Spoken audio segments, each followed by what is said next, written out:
how to motivate your employees. I'm Mike Zigarelli. A lot of people think that money is the solution to motivating employees, but that can be a precarious endeavor. Sure, pay for performance can work, and it does work in many places that do it right, but you don't have to use it to motivate your employees. That's not to say you shouldn't develop a meritocracy. We should reward as lavishly as possible hard work, excellence, and high performance. But it's a trap to assume that money is the ultimate way to do that. In fact, that assumption will eclipse more powerful and often more cost-effective means by which you can incent and reward your people. What are these means, these methods to get better results through people?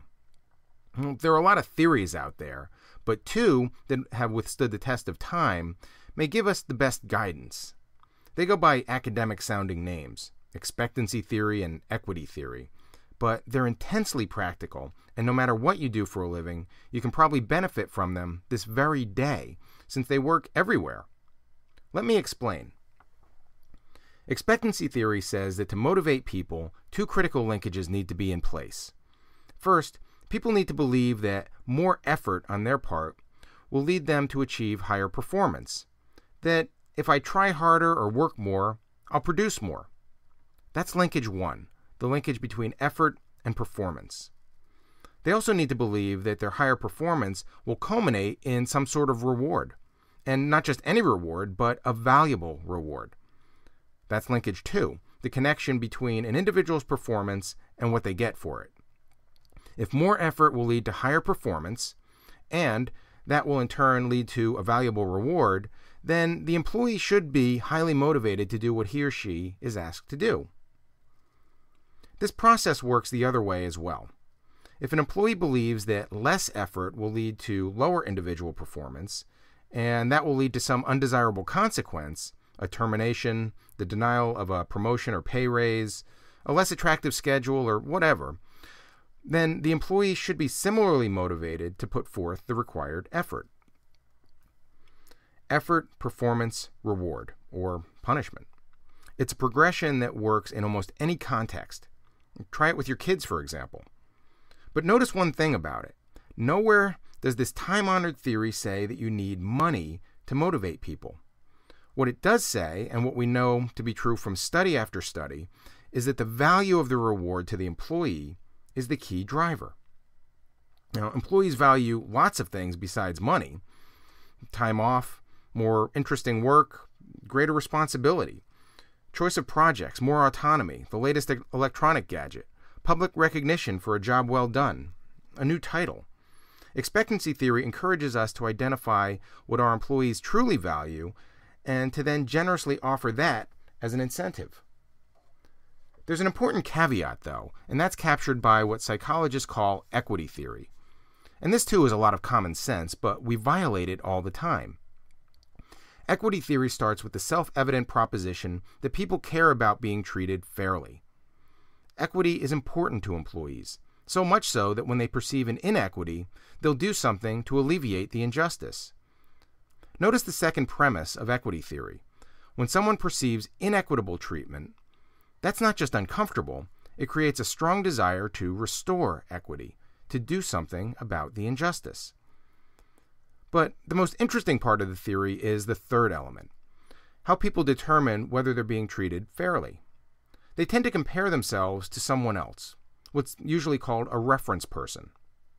It could be the coworker at the next desk, or someone elsewhere in the organization, or someone in a completely different organization.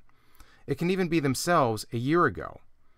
But regardless of who this reference person is, people compare the outcomes or rewards that they personally receive, and not just money, but their title, their office size, their respect, intrinsic satisfaction, and so on, and the inputs that they provide to the organization, like their education, their time, the quality of their work, to the ratio of outcomes to inputs for their reference person. If the equation is out of balance, there's a problem, and maybe a big one. This is why organizations work so hard to maintain a sense of what's called internal equity. That is, fair rewards within the organization, as well as external equity, fair rewards as compared to other organizations, especially competitors. The perception of inequity causes employees to try to restore equity. They'll do things to equalize the work-reward ratio relative to their reference person.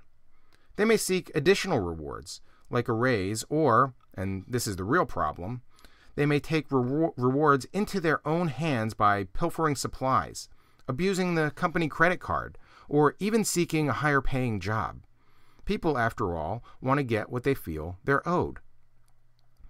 And if they can't do anything about the outcomes, another way to restore equity is to lower their inputs, to simply give the boss what he's paying for.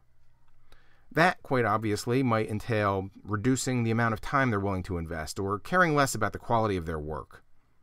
These are all bad things.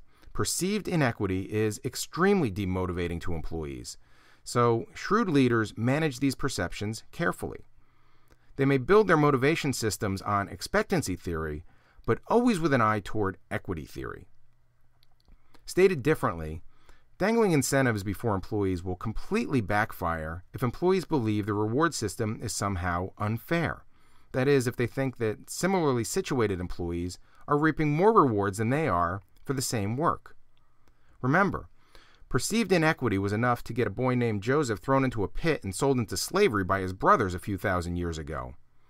And today, in our increasingly rights-oriented culture, perceptions of inequity may be far more toxic drivers of behavior. So the bottom line on motivation is this. You probably don't need to sift through dozens of motivation theories to get people working to their potential.